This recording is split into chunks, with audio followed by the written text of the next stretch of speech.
শাকিব খান বর্তমানে খুব সচেতন হয়ে গেছেন। তিনি বুঝে গেছেন তার আর পুরান নায়িকা দিয়ে তার সিনেমাগুলো আর ডেভেলপ হবে না।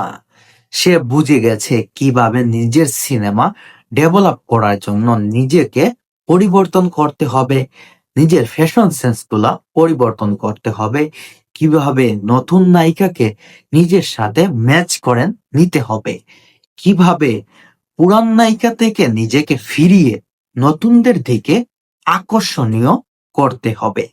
আপনি দেখেন শাকিব খানের বরবাদের যেই লুকটা ছিল, তারপর তুফানের যেই লুকটা ছিল, প্রিয়তমার যেই লুকটা ছিল, সেই তিনটা সিনেমাই পুরোপুরি ভিন্ন লুকে প্রেজেন্ট হয়েছেন মেগাস্টার শাকিব খান।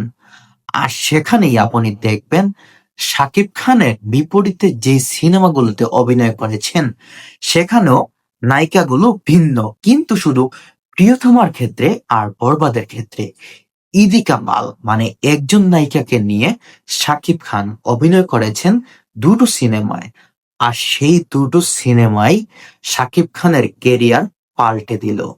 শাকিব খান আর লাখে অবস্থান করছে না, শাকিব খান লাখ থেকে নিজেকে ডেভেলপ করে তিনি কোটিতে রূপান্তরিত করেছেন। যেখানে শাকিব খান লাখ টাকা সিনেমার বাজেটে অভিনয় করত, লাখ টাকা পারিশ্রমিক নিত শাকিব, সেই জায়গায় শাকিব খান 5 কোটি 6 কোটি টাকা পারিশ্রমিক নিয়ে সিনেমায় নিজেকে প্রেজেন্ট করেছেন। আর সেই প্রেজেন্ট গুলা হচ্ছে বাংলাদেশের বাংলাদেশের বর্তমান জেনারেশনের কাছে সেটা হচ্ছে একটা ধরেন অনুপ্রেরণার মতো। কারণ শাকিব খানকে কপি করতে সবাই খুব বেশি আগ্রহী বা